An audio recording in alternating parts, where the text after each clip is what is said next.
Cafe Academy, and I have a very exciting guest expert interview for you today. Now, if you are an OG subscriber and you've been here for a while, this is actually the second time that I've had this same guest expert on, but the last time was like back in 2019. So I thought it was time for a little refresh because I got so much amazing feedback from that first conversation. I wanted to dig just a little bit deeper. Now, if you subscribe to my podcast, the Profitable Play Podcast, which is available anywhere you listen to podcasts, you've probably already seen this interview published because I generally publish stuff over there first because I publish there multiple times per week. So if you haven't subscribed there yet, I'm going to link it in the video description. You should definitely go do that. But I'm so excited for this conversation with Cheryl Belber today, who is the co-owner of Empower to Profit. Now, Cheryl and her partner help business owners just like yourself and myself make better financial decisions in their business by giving them more clarity around their numbers. So that means paying yourself more consistently as an owner, knowing when it's time to make that purchase, time to expand, time to hire, maybe time to scale back or pivot, and overall just continue making the positive impact in our communities as businesses and as business owners. So we are digging into all of that in this conversation. So Cheryl is going to start at the very beginning from what you need to get started with when it comes to your business finances. So what accounts you need to set up. She's going to talk about her favorite accounting and bookkeeping software, what to DIY versus what you might want to hire out. She's going to talk about the financial reports that you need to become very familiar with and monitor on a weekly or monthly or quarterly basis. So we are going to get into all of that. And then most importantly, again, we are going to talk about how to pay yourself consistently and reliably as a business owner and why that is just so important. And I bet it's not the reason that you think. So again, I'm really excited for this conversation. And before we get into it, I just have one quick announcement. So because I know you're going to be so excited after this conversation and you're going to want to implement everything right away, I wanted to announce that Cheryl was kind enough to put together a step-by-step business financials foundation course for all Play Cafe Academy and Playmaker Society members. So if you become a new customer, this is something that's automatically going to get added to your account. If you are an existing customer, you just have to send me an email and I will add it right to your account for you. Unfortunately, I can't just go back and add it to everybody's account. But again, all you have to do is reach out to me. My email is in the video description, or you can send me a DM on Instagram and I'd be happy to get this course to you. But it is a step-by-step implementation guide for everything we're going to talk about today. So you're literally going to be able to look over Cheryl's shoulder as she sets up the accounting software and bookkeeping software. And again, helps you implement everything step by step so that you can really hit the ground running and put everything that you're hearing today into practice as quickly as possible. And this is something a lot of business owners really overlook at the beginning. And then it comes back to bite them months or even years later when they want to expand to a second location, or when they want to start franchising, or when they want to sell their business.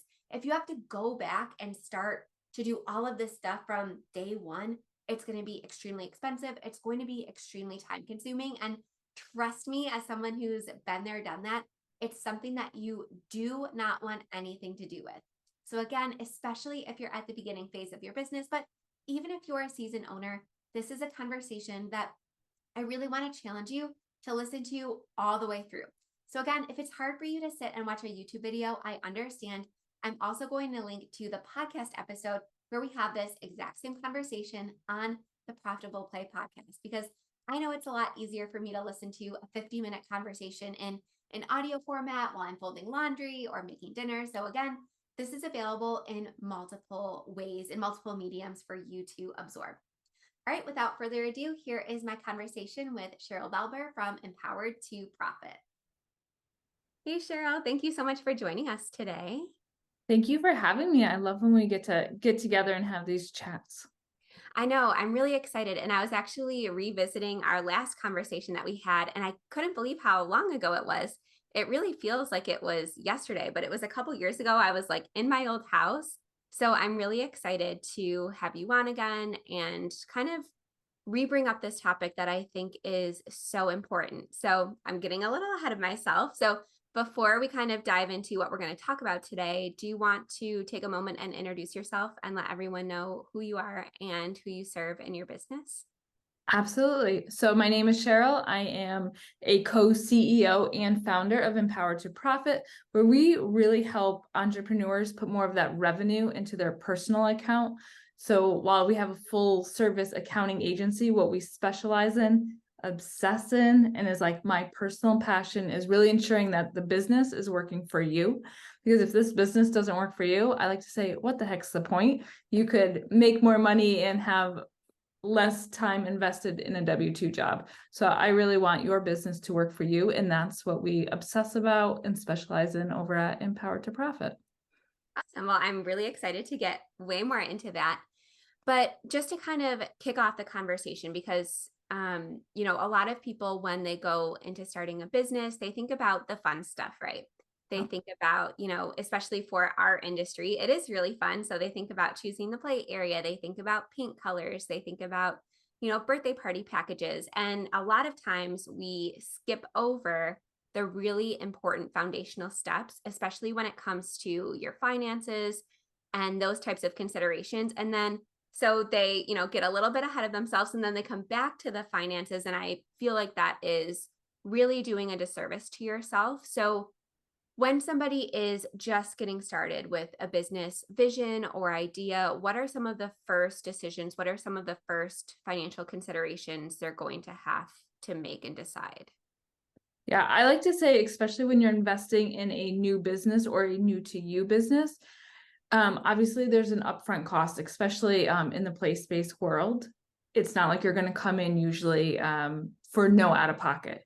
So I don't want to see you write yourself a blank check, right? Like the bank is not going to give you a blank check. So I don't want you to give your business a blank check either. So if you can go into it with the clarity of what am I comfortable and what can my family afford for me to invest in this business, and how and if I'm going to pay myself back. I like to have those conversations up front.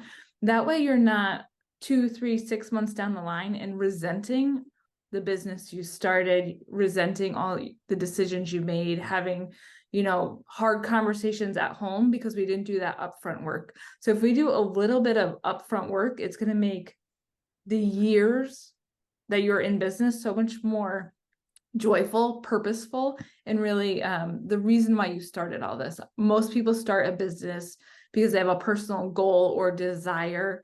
And even if that goal or desire is a charitable cause, they all cost money. And even if it's more freedom. So what is the plan to ensure that you are actually getting paid out from your business and you don't just become a victim to all the marketing that's out there telling you all the things you need? So if we do this on the front end and we plan it out, you're going to make the days, the weeks, the months go by so much more joyful, purposeful, and alleviate some of the stress. Because let's be real, stress comes with business. So if we can alleviate some of it, let's do it. And that's what the front end planning does. Yeah, absolutely. And you said so much that I'm going to have to write it down and come back to it. But before we get there, because you said some really insightful things, but can you talk a little bit about some of those steps when referring to the upfront planning? Because I know a lot of people listening are kind of in that phase and they want to get to the good stuff, but I really want them to, again, do that planning work up front so they can have a more joyful and purposeful business. So can we dig into that a little bit? Absolutely. So when we're going to a new business idea, or even one that's established, if we're purchasing one, let's talk about, I like to call it a profit plan, but that's really just a fancy word for your budget, your spending plan, whatever you want to call it. It really doesn't matter. At the end of the day, what do we anticipate that revenue is going to come in at? And from there, how are we going to allocate those dollars? If we do that on the front end, we know if it even makes sense, right? And then a lot of people are like, I can't even predict the revenue. And I'm like, okay, well, let's back up. How many people can you facilitate in a day? What are we charging for that day? And then what is let's take a guesstimate on your occupancy rate per day. Let's just do some front end math. And to be honest, all you need is a calculator and a free spreadsheet, Google, right? And just write it down and let's do some back end math and plan out those dollars and how we're going to use them So we, one, make sure that we're spending in accordance to like what makes sense for us. Two, we're ensuring that this business actually makes sense and we can financially do it. And then three, that the spending aligns with like where we want to go in our trajectory. If we do that on the front end rather than 2-3 months in, you're just getting ahead of the game, right? You can plan and you can pivot easier if something isn't working according to plan, or if something, and people usually take that as like something negative isn't working according to plan, but maybe your revenue is way higher, your occupancy is way higher than you ever could have predicted. So you can pour some more money into something else or take out more. It's that really front end planning that's going to set your business up. And that front end planning is, how are we going to allocate those dollars when it comes into our business? And also, how are we going to allocate either our investment dollars into the business? Like, where is that money going? Or if we have a loan or if we're taking on some front end business debt, whatever we're doing, how are we allocating in those funds? Yeah, absolutely. And kind of talking about, when people hear, oh, something is not going according to plan, like you said, it doesn't always have to be a negative. Like, just to No. give an example, for me, my business was pretty much on track with what I expected, but my revenue was coming from places that I didn't expect. So our birthday parties took off way more than I anticipated. And open play was actually something that was, bringing in a lot less than I anticipated. So we had to change our hours, we changed our pricing, we changed our packages, we completely refocused just based on those numbers. And it ended up being so much more joyful for me. I know I feel like we've said that word so much already, but you know, for me, birthday parties was really my favorite part. So I was happy to see those numbers, to look at that data and say, you know what, we need to lean into this. This is unexpected. I really didn't think that people would want that particular service in that area.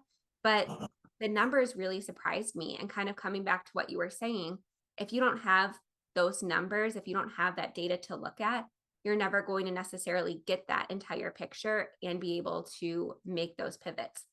And something that I hear a lot of people say, especially when they're like in the planning phases, ready to sign a lease, is they'll come to me and they'll say, Michelle, I found this location. I, determined all my revenue streams. I have these prices, but the numbers just aren't working. They say, well, it feels like I'm going to be at a loss for a really long time. It feels like I'm never going to be able to pay myself. It feels like I'm never going to be able to recoup my startup costs. Can you help me make these numbers work? And I'm so glad when they come to me at that point and not months and months and months down the line when they sign a lease that's too expensive, or, they just pull prices out of a hat. So if somebody kind of came to you with that same predicament, how can I make these numbers work? My first inclination is always, sometimes they just don't work. Sometimes you need to find a new location. Maybe your pricing is off. So what would your kind of reaction be to that? Yeah, we actually get that question a lot when people want to buy or acquire a business. Does it work? Does it make sense? And we go through the exact same motions of creating that profit plan. And sometimes it doesn't work, but sometimes you can be creative and make it work. Can we go back and ask for seller financing so we're not paying high mortgage rates? Can we go in and negotiate leases and say, hey, if we sign a lease a little bit longer, can we lower that price? Right? Everything's negotiable. And at the end of the day, if the answer is no, the numbers don't work, then you just saved yourself a massive headache and a big like loss. So consider that a win as well. And I personally do them too when we're looking to acquire businesses, and it gets frustrating. You're like, I want it so bad, but if the numbers don't work, it's not going to get you closer to your goal. So do you want just this business to have a vanity thing, or do you want your goal, is what I want to remind people of. And if this business is to get you closer to whatever that goal is for you, keep that in mind, not just the obsession with the place or the exact space, or sometimes even the exact business model, if it's not going to bring you closer to that goal. And the way to know if it's going to get you closer to that goal is that front end planning.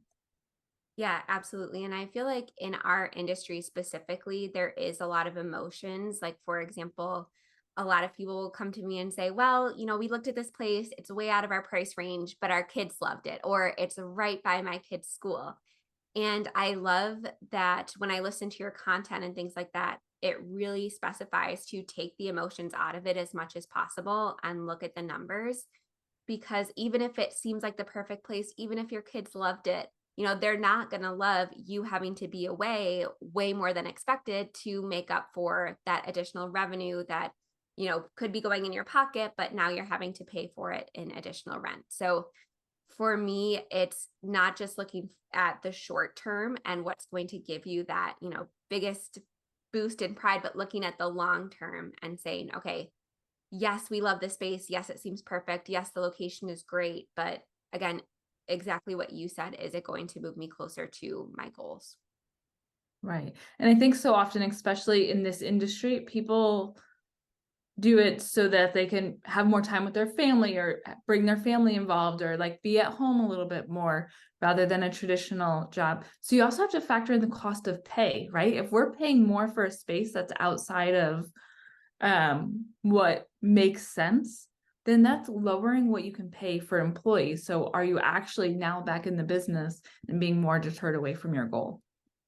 Absolutely. And I love that sign behind you. I've been waiting to bring it up, and this is the perfect opportunity. The hire more, oh, it says hike more, worry less. I thought it said hire more. I should put my glasses on, but you know what? I think it should say hire more, because I think that's the perfect analogy, especially for a brick and mortar business, when it can take so much of your physical and mental energy. And I think a lot of people don't realize that going in.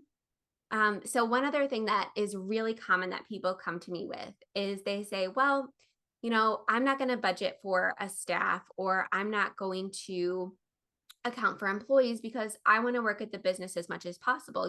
It's my dream to, be behind the counter with my kiddos. And, what would be your reaction to kind of that school of thought? Especially in this industry, it requires like physical presence. And as in life, like things happen and you have to be able to have a staff to step in. You don't want your business solely dependent on your presence to generate revenue, because that's a big risk. Like it's just a massive risk. And then also the mental toll and energy that you always physically have to be there in this type of industry. I really encourage hiring. I encouraging hiring smart, but also planned, right?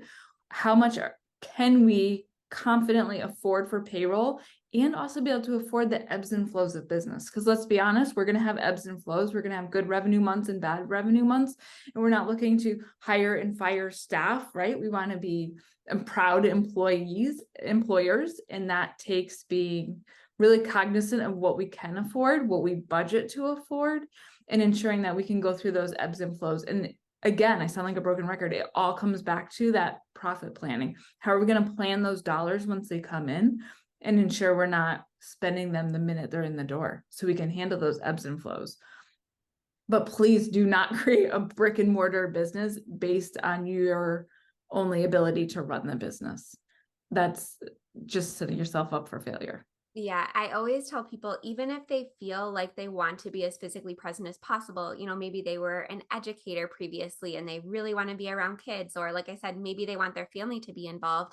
That's great. But I really like to see people at least plan for having a fully staffed space so that you can see, okay, what does the scenario look like if I am working X number of hours? What does it look like if I work 10 hours versus 20? What does it look like in terms of profit? And can I afford that? I mean, for me specifically, I did plan on working physically at the business just because, I was working a 9 to 5 before. I thought it would be all butterflies and rainbows, like bringing my kids there. And spoiler alert, I talk about this all the time. It was not. It was way harder than I expected it to be. And that seems to be very common.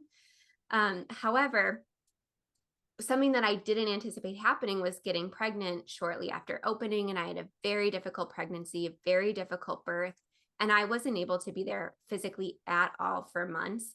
And I really just wish I could go back and tell myself when I was writing my business plan, plan for these different scenarios. Even if in your perfect scenario, you're going to be accounting for 20 hours a week of physical labor, like you said, you really never know what's going to happen. You never know what life's going to throw at you, whether it's with your own personal health or somebody in your families or some other circumstance that takes you physically away from the business.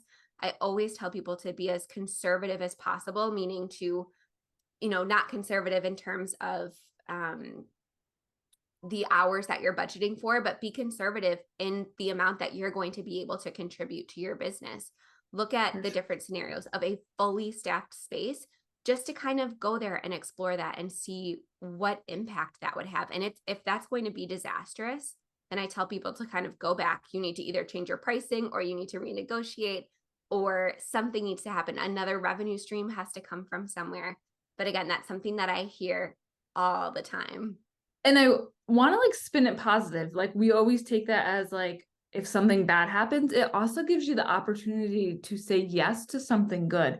If Aunt Sally wants to bring you on vacation for a week and your entire family, you could say yes if you have a staff, right? It doesn't always have to be someone is sick, right? Or the sadness of life that sometimes happen, but it can also give you the opportunity to say yes when you have a staff who's trained, trusted, and you can compensate them.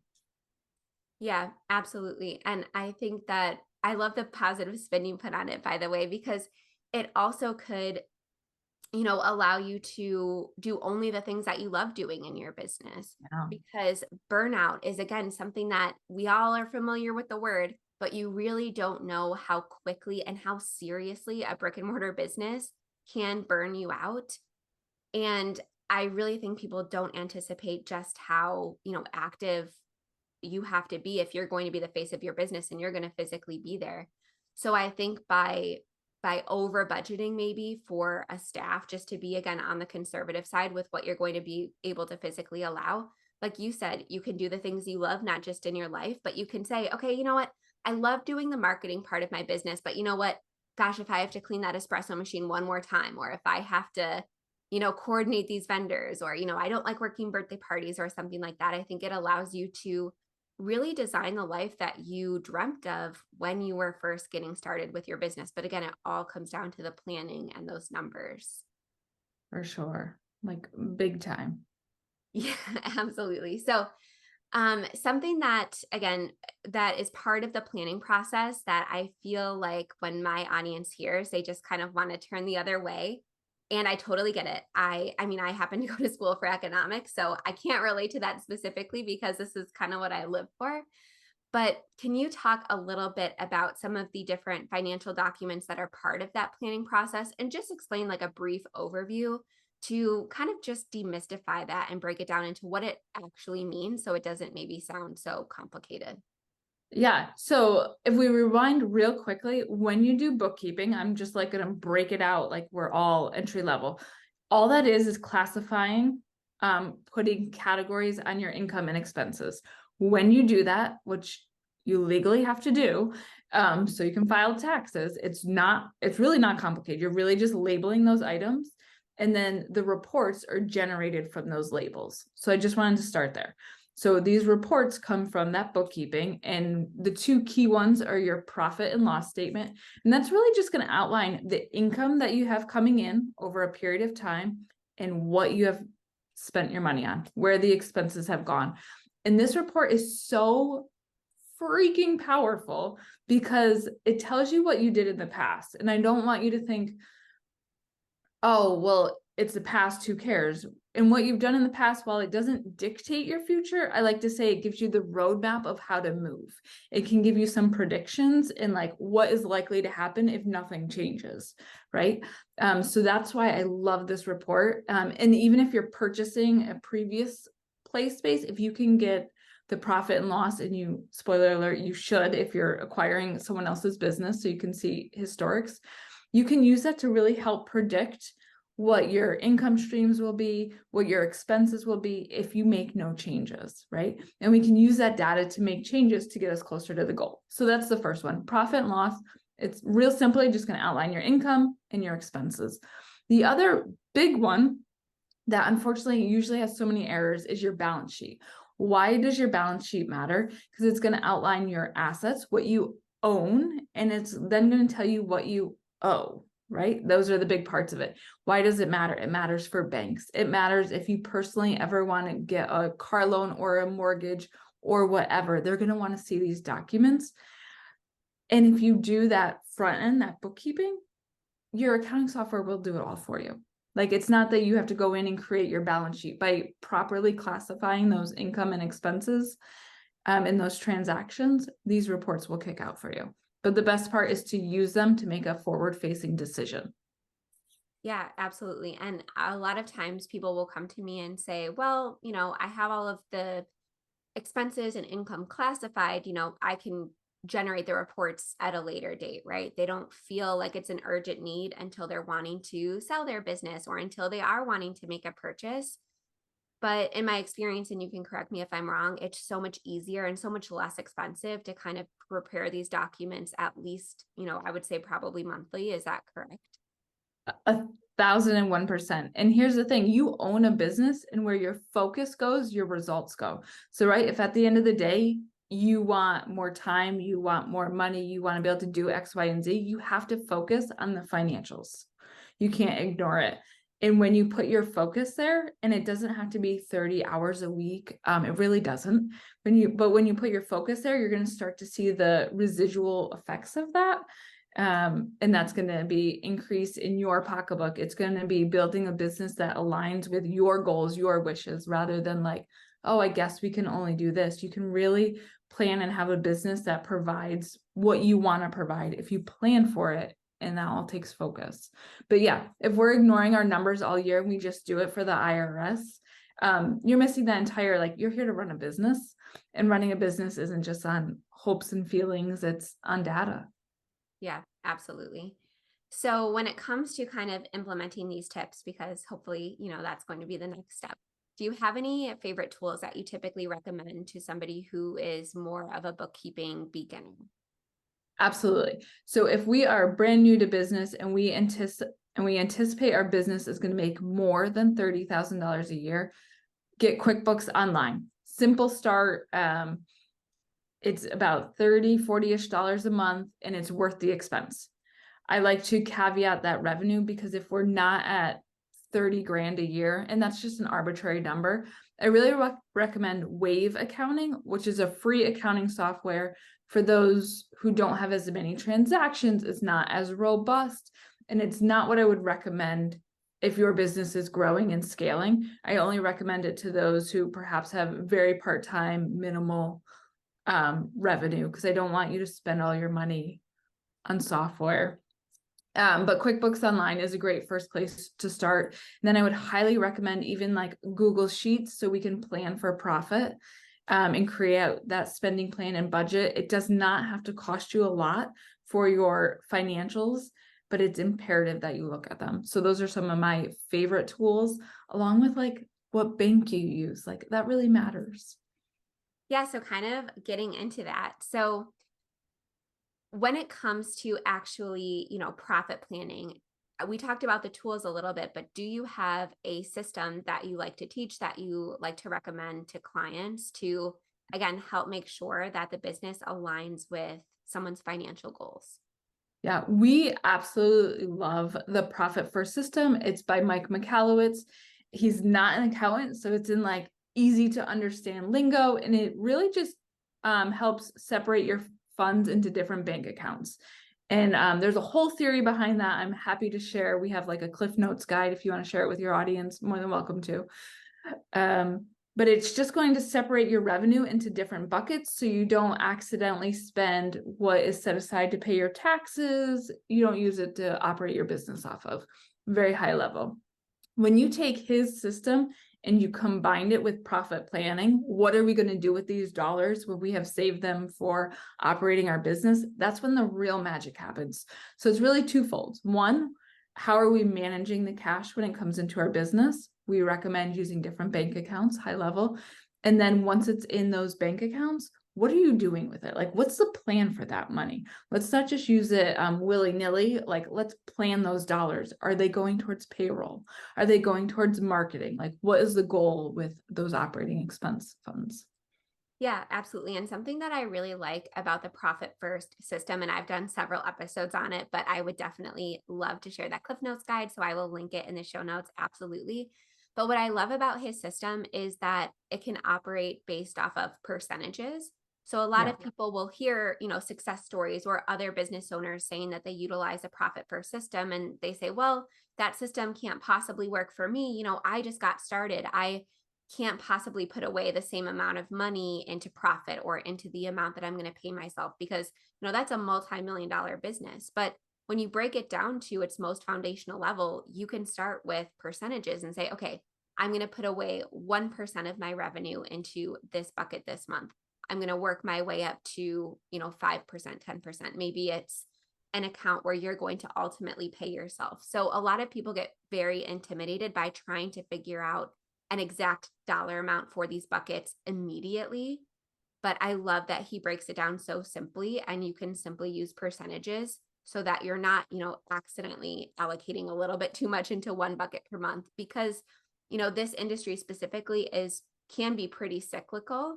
So I love that it gives you that kind of freedom to actually allocate those numbers based on what you actually bring in. Absolutely. The key is real quick, if anyone's not familiar, your revenue comes into one account and then based on percentages, you move it into different bank accounts.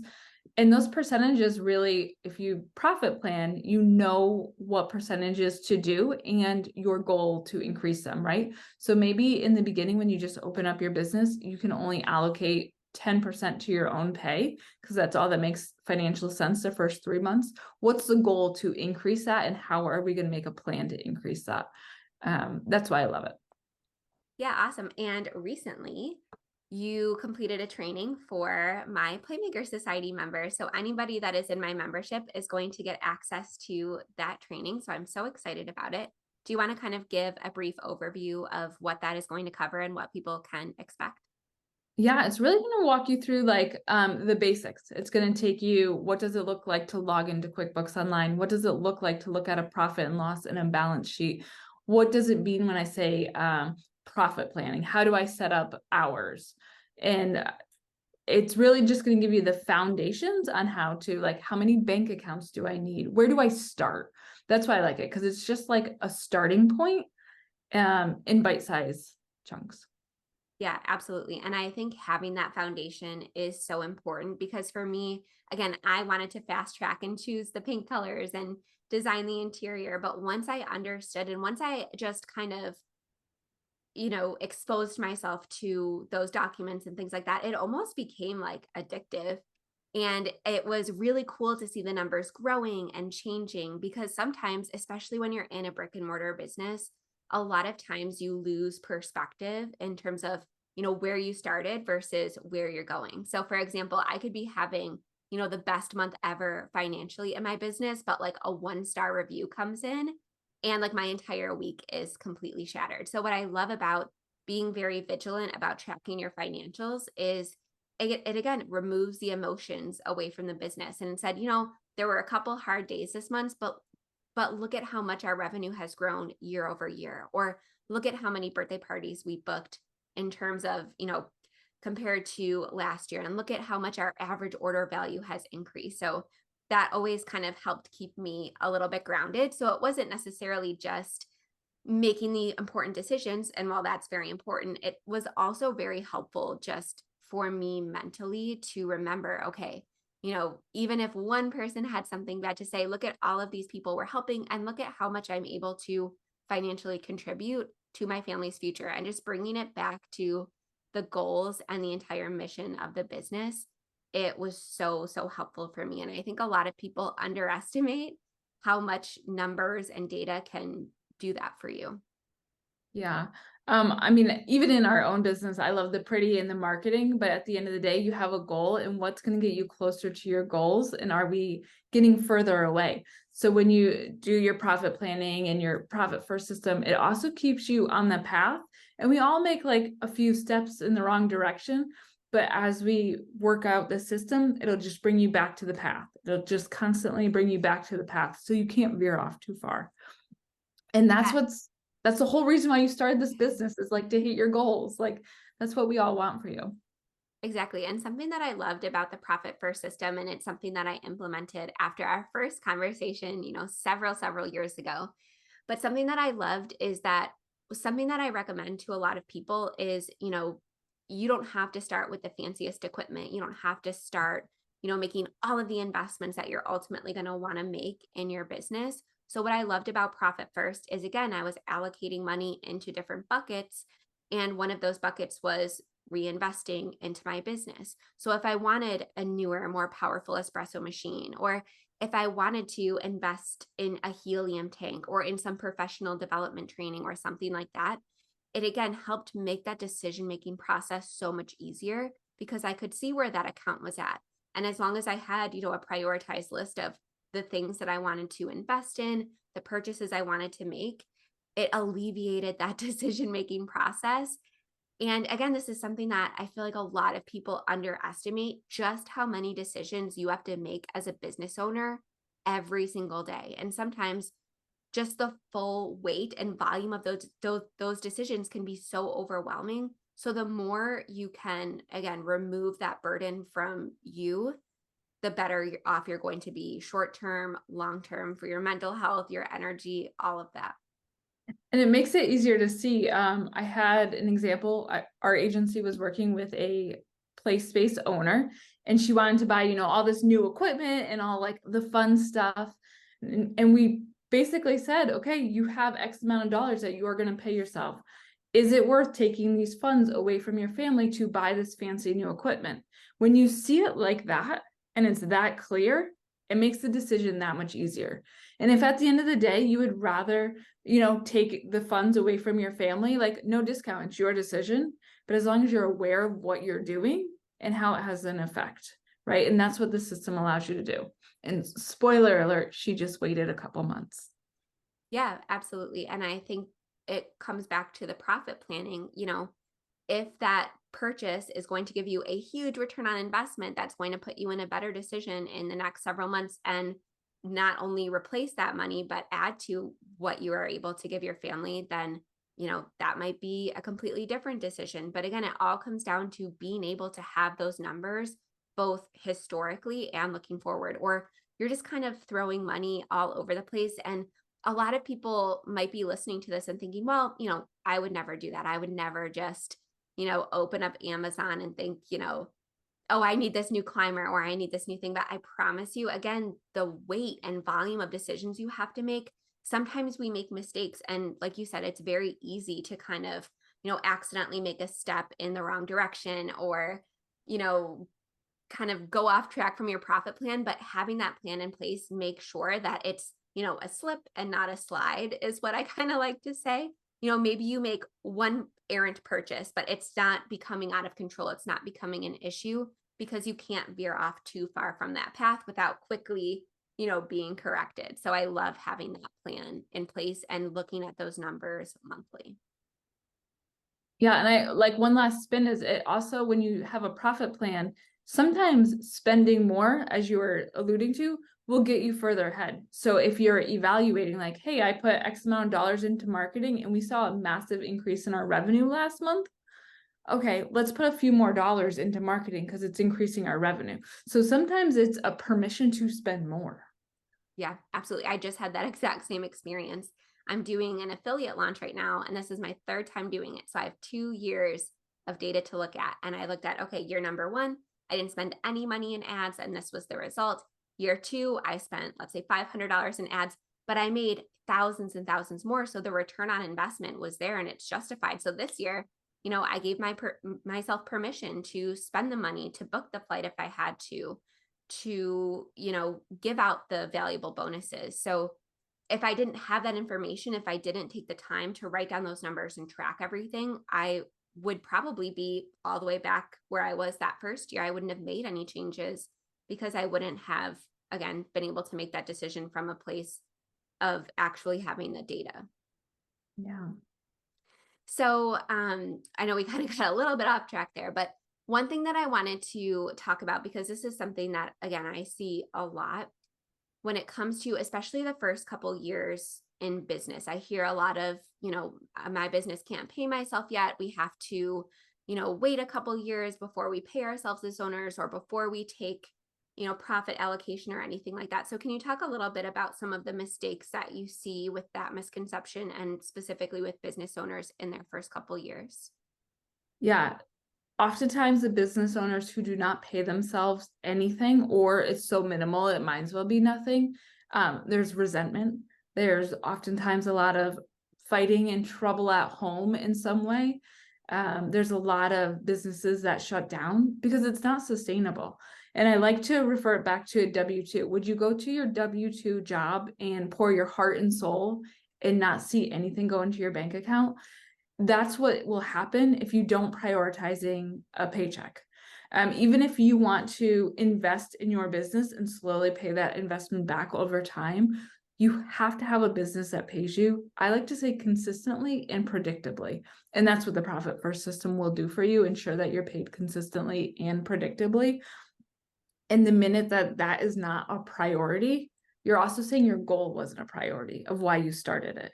If we're just hoping and praying that 3 years of like nose to the grind, no money coming out, just working 60 plus hours a week is then going to make you on year 3 all of a sudden love it and change those habits, it just doesn't happen that way. Absolutely. And I feel like a lot of times there's a big correlation to people not really wanting to pay themselves. They're kind of the same business owners who think that they're saving all this money by not hiring, by not delegating, by not outsourcing. So now not only are they, not paying themselves and they're not getting any closer to their goal, they're also working themselves to the bone and they're going to be underwater. There's going to be, like you said, no magical date and time where they're like, all right, you know what? My business is going to change. I'm going to start delegating. They kind of just think, the more hours I put in, the more I'm going to make. And they can't really see past that. So that's why I love not only planning for being able to hire and being able to delegate so that you can have the time to look at your data and look at the numbers and make those important business decisions, but also plan on paying yourself as soon as possible. Because again, that's one thing that anytime I review a business plan, if there's not owner's compensation or some plan to recoup your startup costs and pay yourself back, I immediately put on the brakes and say, listen, this is something that you need in addition to staffing and making sure you have, at least one plan for a fully staffed space that makes sense. You need to be able to put a plan in place, like you said, to pay yourself as soon as possible, or you're never going to be able to dedicate the time, the mental energy, the passion to your business that's really going to move it forward. And then in like 3 years, you've created 3 years of a business that doesn't work. So how does it all of a sudden work?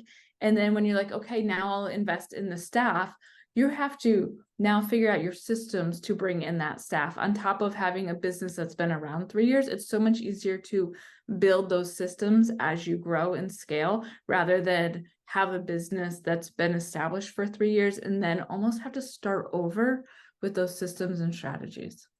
Yeah, absolutely. And sometimes saving money and being really scrappy is going to really restrict your revenue potential and things like that. Absolutely. I see that, unfortunately, way, way, way too often. So I'm so glad that we kind of got into that. So one thing that I wanted to talk about, because I know that, we're talking about systems and we're talking about tools and we're talking about, early stages of business versus a couple years down the line. When should we kind of consider going the DIY route with our bookkeeping and our finances versus hiring a professional? And can you also just briefly touch on the different types of financial professionals that we might look to hire? For sure. So first, let's start about the different types of professionals. I like to, sometimes I feel funny comparing it to the medical world, but I'm just going to because we can all relate. If you were to walk into a hospital, there's typically a secretary, someone who will take your paperwork. There's a nurse, there's a doctor, there's probably a specialist. That same different level, different specialties applies to accounting as well. So let's talk about the 4 core ones. There's a bookkeeping, there's profit strategy, there's accounting, and then there's a tax accountant. So your bookkeeper is the one who's going to categorize your income and your expenses. They're going to reconcile your accounts, basically making sure that your accounting file matches the bank file and nothing is missing, simply put. Your profit strategist is someone who obsesses with how are you going to be profitable? How is this business going to be profitable? And what's that growth plan? Right? While a profit strategist could also be a bookkeeper, typically they're separate positions, right? Just like your doctor could put on the Band-Aid, typically the nurse will do that, right? Third is accounting. So an accountant is someone who reads your reports, who typically hands them out to you, has a little bit more expertise analyzing those numbers. oftentimes in the business world, your accountant is not going to obsess about your profit strategy. And if you're going to interview accountants, ask them that, right? Have clear expectations up front. And then the last one I love to cover is a tax accountant. And this is where people get super confused. Your tax accountant obsesses about the IRS. They know those tax codes in and out. Oftentimes, they don't know accounting software in and out. So to pay your tax accountant to do your bookkeeping is like hiring the brain surgeon to put on the Band-Aid, right? Oftentimes your tax accountant, while they can dabble, that's just not their specialty. So if you're paying a tax accountant to do your bookkeeping, you're paying more money to start there. And then when should we DIY versus hire out? I like to say, ask yourself these questions. One, are you willing to do it? Right? Like, let's just start there. Are you willing to do it? I love when people do it daily, less than 5 minutes a day, but at a minimum every single week. Are you willing to go in and really analyze your income, your expenses, categorize them, reconcile your accounts, and then use that information to push you forward? If you just glossed over everything I just said, you need to outsource. So let's just start there. If you're like, no, I can do all that, great. Are you also willing to learn accounting software? And no discount, QuickBooks Online is one, it's user-friendly for the most part. Two, since the most businesses use QuickBooks Online, there's tons of information out there. So you can go and research, right? If you're willing to do that and will put in the time, go for it, right? Go for it. And then when it makes sense to outsource, if you're willing to do it, when you will make more money doing something else, right? Then let's pass it off.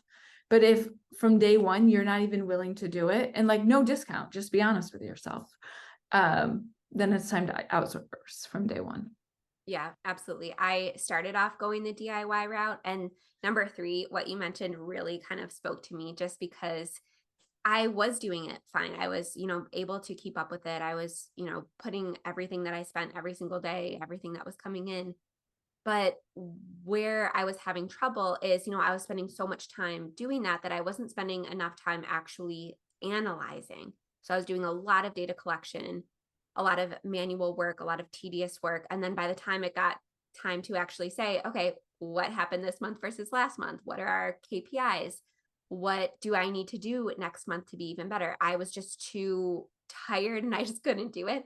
And once I delegated, I realized, oh my gosh, I'm now able to spend so much more time analyzing, making decisions, innovating, dreaming, things like that. You might not have enough energy left over to spend the time doing that. And for me, it really gave me a much bigger return on investment, actually spending the time looking at the numbers, making the decisions, innovating, things like that, things that I couldn't do when I was trying to do it myself. And I was making a lot more money doing those tasks if I was able to just hire somebody to do the rest of it. So again, that might not be where you're starting, but give yourself permission, maybe a couple years in or a couple months in, depending on what that looks like for you. Give yourself permission to say, hey, maybe my energy, maybe my time is better spent elsewhere. And if you decide, after listening to this, okay, I'm going to go the DIY route, don't forget to revisit that in a couple months as, you're getting busier, as you are, coming up with new ideas and reinvesting in your business. Don't forget to check in and say, am I still the best person to be doing this? Because I think I should have delegated way earlier. I think I could have avoided a lot of stress, a lot of, hours spent away from my family. I wish I would have revisited it sooner. So it's okay to And DIY, but yeah, don't forget yeah. to kind of keep coming back to that. And it doesn't mean you don't have to outsource the full suite of accountants. You can start with just a bookkeeper who really is doing a lot of the manual, tedious work. And then you can take those reports and make your decisions from that. So you don't have to jump into the whole suite of accounting. You can start with just a bookkeeper. And I also want to caution people, if you have ignored your bookkeeping for any time, and then to hire someone, it's going to be a big upfront task because they have months to go back to. So if you know right off the bat, like, hey, I'm just not getting to this, it will save you in the end rather than that scary, like, oh my gosh, 6 months of bookkeeping to catch up on. There's a price tag associated with that. So slow investments might make more sense. Just Yeah. be honest with yourself. Absolutely. And I know you mentioned that a tax accountant is obviously a very different position, but a lot of people think that they're saving so much money doing their own bookkeeping. And then it comes to be tax time and they're assuming that it's going to cost them the exact same amount to file their business taxes as it does their personal taxes because that's all they've been accustomed to so far. And a lot of people are very surprised at how much time their accountant is going to have to go back and dig through all of the records, reconcile things, categorize things. So that's, even if you're not at the place for whatever reason where you really want to dig into your financial reporting, that price tag is going to come at tax time. So for me, it was just better to stay on top of it for sure, whether You that can was, save so much money if you can hand your tax accountant perfectly clean records. And that's what your bookkeeper, or if you're DIYing it, should be doing. Like, no questions, are perfectly clean, and they won't have to spend as much time. Therefore, your tax bill goes down. yeah, absolutely. And one last question before we kind of wrap up. Something that I mentioned was KPIs or key performance indicators. So, as somebody who acts as a profit strategist in many different amazing businesses, what are some Yeah. of the things that you encourage your clients to look at as a profit strategist in terms of key performance indicators, things to really highlight what your business is doing and if it's performing well? Yeah. There's no numbers to manage if we can't get sales in the door, right? So we like to start there. What are our sales looking month over month? What's our growth trajectory? Don't let those words scare you, and don't compare yours to a 10-year business, right? So I like to have key performance indicators for our clients that are stepping stones closer to their personal goals, and ensuring that we're getting closer to them, not further away. So really all your KPI is going to do is, are we on track or exceeding that track to get us closer to our goals? We like to look at sales top line. We like to look at what percentage of your revenue is going to like a cost of goods, cost of services, right? Because if we've had people who come in who start at like 97% of their revenue is going right back into the cost to perform that, well, then it's not sustainable, right? If we don't get that number down. Another big KPI we look at is our payroll as it compares to our revenue. Are we paying our employees enough so we don't have that constant revolving door? But also, is it sustainable long term so we can handle those ebbs and flows? So those are a few like top of the line, like, is our payroll a metric? Is our sales a metric? How many people are coming in? And really what matters for your specific business closer to your goals. So for instance, if birthday parties, if you really need 6 a month to hit your revenue goal, that should be one of your KPIs. How close or are we exceeding that? And then your KPIs can change. Like, let's not set it and forget it. Let's adjust as the market adjusts. Yeah, absolutely. I absolutely love that. And I think the people that I know that have really prioritized profit and profit planning, their day to day, their demeanor, their family life, everything just changes so much. Because again, I think, having these numbers to look at, it takes so much of that weight off your shoulders. I know I talked so much about that already, but you really don't realize how much that can weigh on you. Am I booking enough birthday parties this month? Payroll was a little bit more this month. Did that track with sales? Was it, just because I, scheduled people too much, or was it reflective of the amount of revenue we made? Like, those are the things that are going to keep you up and keep you awake in the middle of the night if you don't track your numbers, if you don't look at the data, if you don't plan for profit. And I can't stress that enough. So I've seen it firsthand. I know several people who have worked with you specifically in the indoor playground industry. And I can definitely say that everything about their business, everything about their personal lives changes. So that's just such a testament to how you kind of help them out. Yeah, we love it. I like to say, do you want to be here for a short time or a long time? If we're here for a long time, let's act like a business from day one. Absolutely. All right. So, if we want to keep learning from you and following along, I know I mentioned that all of my Playmaker Society members will get an amazing foundational course from you. I can't wait to release that in a couple of days. But for anyone that kind of wants to follow you, where is the best place to do so? Yeah, we are empowered to profit on all social platforms. We're getting really big into YouTube right now and starting to bring our trainings over there. We're on the Facebook, Instagram. Awesome. And I will link all of those profiles. So cool. Well, it was great talking with you again. All right. Thank you so much, Cheryl. All right, that wraps up my conversation with Cheryl from Empowered to Profit. So, if you want to continue following Cheryl, her Instagram, YouTube, and website are all linked in the video description. And if you want her Business Financials Foundation course, again, it is free to all Play Cafe Academy and Playmaker Society members. And it is going to help you implement step by step every single thing we talked about in today's conversation. So I really want you to start paying yourself consistently as an owner. So if that sounds like something that you're interested in, again, you can enroll in Play Cafe Academy using the link in the video description. Or if you're a current student, just send me a DM on Instagram or send me an email. All of the links and all that information is also in the video description. We can get it added to your account because you know that I care so deeply about your success. All right, have a great day, guys. I will see you very soon.